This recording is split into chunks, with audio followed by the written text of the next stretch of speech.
और इस वक्त की बड़ी खबर आ चुकी है आपकी पुरानी पेंशन बहाली को लेकर, और इसी के साथ ही साथ पेंशनरों की पेंशन बढ़ोतरी को लेकर बहुत ही बड़ा ऐलान कर दिया है। जी हां, आपकी पेंशन में बम्पर बढ़ोतरी होने वाली है।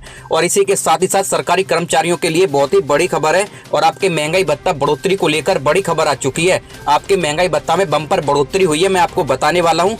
इससे पहले अगर आपने अभी तक हमारे चैनल को सब्सक्राइब नहीं किया है तो सब्सक्राइब कर लें और साथ में बेल आइकन दबा दें, ताकि हमारे आने वाले वीडियो की नोटिफिकेशन आप तक सबसे पहले पहुंचे। पुरानी पेंशन बहाली को लेकर बड़ी खबर आ चुकी है। अब आखिरी सैलरी का आधा होगा ओल्ड पेंशन। अगर 10 साल की नियमित सेवा पूरी नहीं की तो एनपीएस ऑप्शन आपको चुनना होगा। ये बहुत ही बड़ी खबर है। हिमाचल प्रदेश के मुख्यमंत्री सुखविंदर सिंह सुक्खू अधिकारियों ने ओल्ड पेंशन को लागू करने के लिए पुराना प्रारूप लिया है, और जिसके तहत रिटायर होने वाले राज्य कर्मचारी और रिट्रीटमेंट के बाद अपने अंतिम लाभ का 50% पेंशन मिलता है। हालांकि इस अधिसूचना को औपचारिक रूप से जारी करने में समय लगेगा और कर्मचारियों को थोड़ी देर प्रतीक्षा करनी होगी। जानकारी के मुताबिक भारत सरकार को जाने वाला एनपीएस योगदान जनवरी 2023 से ही बंद कर दिया गया है। इसके साथ ही जनवरी 2023 में ही ओल्ड पेंशन के तहत आने वाले सरकारी कर्मियों के जीपीएफ अकाउंट भी खोले जा सकते हैं। और कैबिनेट के फैसले के बाद भी सामान्य प्रशासन विभाग ने अब वित्त विभाग को ओल्ड पेंशन लागू करने की इन्फॉर्मेशन जारी नहीं की है। इन्फॉर्मेशन मिलने के बाद वित्त विभाग ओल्ड पेंशन स्कीम को पुराने प्रारूप के बेसिस पर लागू करने के लिए नई नीतियां बनाएगा, और इनमें से अधिकांश नीतियों के लिए कानून विभाग से वीएटी करवाना जरूरी हो सकता है। अगली बड़ी खबर की बात करें तो बहुत ही बड़ी खबर आ चुकी है। अब 3 गुना बढ़ जाएगी ईपीएस पेंशन। जी हां, ये इस वक्त की बहुत ही बड़ी खबर है। ईपीएफओ का नया आदेश जारी हो चुका है। कर्मचारी भविष्य निधि संगठन सब्सक्राइबर्स को सुप्रीम कोर्ट में जल्द राहत मिल सकती है। दरअसल सुप्रीम कोर्ट के फैसले से कर्मचारी भविष्य निधि में योगदान करने वाले लाखों कर्मचारियों की कर्मचारी पेंशन योजना की पेंशन एक झटके में 300% तक बढ़ने वाली है। ये इस वक्त की बहुत ही बड़ी खबर है। ईपीएफओ ने कर्मचारियों की ईपीएस पेंशन के लिए अधिकतम वेतन 15,000 रुपए तय किया है। अब सुप्रीम कोर्ट कर्मचारी भविष्य निधि संगठन की इस सैलरी लिमिट को खत्म कर सकता है, और यह मामला विचाराधीन है और इस पर लगातार सुनवाई चल रही है। और कर्मचारियों की कर्मचारी पेंशन योजना में पेंशन की गणना भी अंतिम वेतन यानी कि उच्च वेतन ब्रैकेट पर ही की जा सकती है। ईपीएफओ के इस फैसले से कर्मचारियों को कई गुना ज्यादा ईपीएस पेंशन मिलेगी।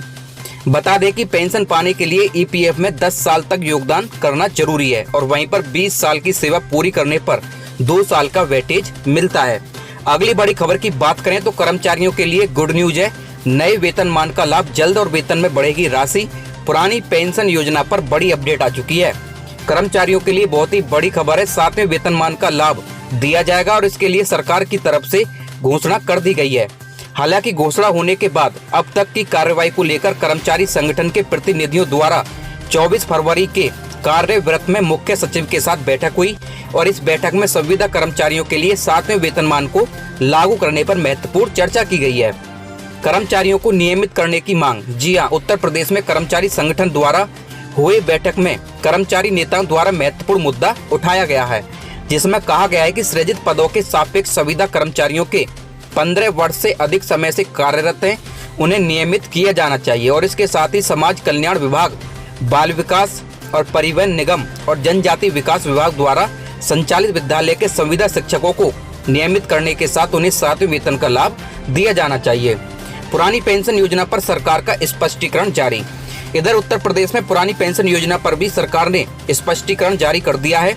बजट सत्र में सरकार द्वारा स्थिति स्पष्ट की गई थी, और वहीं पर मुख्य सचिव दुर्गा शंकर मिश्रा की अध्यक्षता में विभिन्न कार्य कर्मचारी संगठन के प्रतिनिधि की 24 फरवरी को बैठक में कहा गया कि पुरानी पेंशन बहाली की मांग पर पहले ही समुचित विचार विमर्श किया जा चुका है, और इस मुद्दे पर दूसरे राज्यों से तुलना किया जाना उचित नहीं है।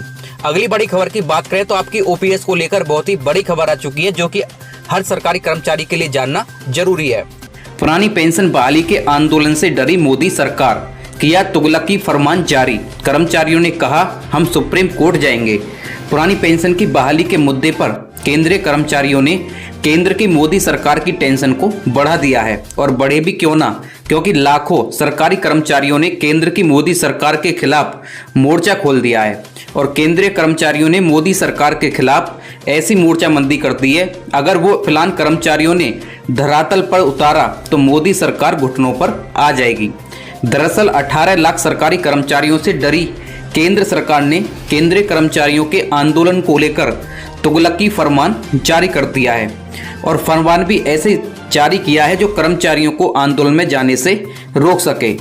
लेकिन केंद्रीय कर्मचारियों ने साफ कर दिया है कि सरकार कोई भी आदेश जारी करे वो मानने वाली नहीं है। दरअसल केंद्र सरकार ने अपने सभी कर्मचारियों से पुरानी पेंशन योजना से जुड़े किसी भी विरोध प्रदर्शन या हड़ताल में भाग नहीं लेने के लिए कहा है। सरकार ने कर्मियों को चेतावनी दी है कि यदि वे इसमें शामिल होते हैं तो उन्हें परिणाम भुगतने होंगे। सरकार का यह बयान राष्ट्रीय संयुक्त कार्य परिषद की ओर से पुरानी पेंशन योजना की बहाली के लिए संयुक्त मंच के बैनर तले देश भर में जिला स्तरीय रैलियों की आयोजन की योजना के मद्देनजर आया है। कार्मिक व प्रशिक्षण विभाग की ओर से केंद्र सरकार के सभी विभागों के सचिवों को सोमवार को जारी निर्देश सरकारी कर्मचारियों को सामूहिक आकस्मिक अवकाश, गो स्लो, धरना आदि सहित ऐसे किसी भी प्रकार के हड़ताल में भाग लेने से रोकने की बात कही है जो सीसीएस नियम 1964 के रूल 7 का उल्लंघन करता है। उन्होंने कहा है कि कर्मचारियों को हड़ताल पर जाने का अधिकार देने वाला कोई वैधानिक प्रावधान नहीं है।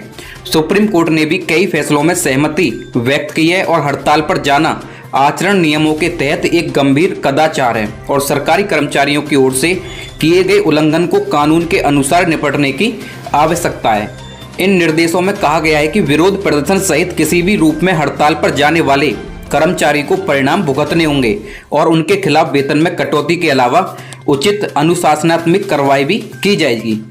पत्र में सरकार के विभिन्न मंत्रालयों से कहा गया है कि आपके मंत्रालय और विभागों के तहत आने वाले केंद्र सरकार के कर्मचारियों को विभाग की ओर से जारी आचरण नियमों और माननीय सर्वोच्च न्यायालय की ओर से बरकरार रखे गए अन्य नियमों के तहत उपरोक्त निर्देशों के बारे में उपयुक्त रूप से सूचित किया जा सकता है और इसके साथ ही आदेश में प्रस्तावित विरोध और हड़ताल की अवधि के दौरान आवेदन करने वाले कर्मचारियों को आकस्मिक अवकाश या अन्य प्रकार के अवकाश को मंजूरी नहीं देने के निर्देश जारी किए जा सकते हैं और यह सुनिश्चित किया जा सकता है कि इच्छुक कर्मचारियों को कार्यालय परिसर में बाधा मुक्त प्रवेश की अनुमति दी जाए और इस उद्देश्य के लिए संयुक्त सचिव को सुरक्षा कर्मियों के साथ समन्वय का काम सौंपा जा सकता है और मंत्रालय और विभाग के विभिन्न कार्यों को पूरा करने के लिए उपयुक्त आकस्मिक योजना पर भी काम किया जा सकता है। आदेश में कहा गया है कि यदि कर्मचारी धरना प्रदर्शन या हड़ताल पर जाते हैं तो प्रस्तावित कार्यक्रम में भाग लेने वाले कर्मचारियों की संख्या का उल्लेख करने वाली एक रिपोर्ट उस दिन की शाम को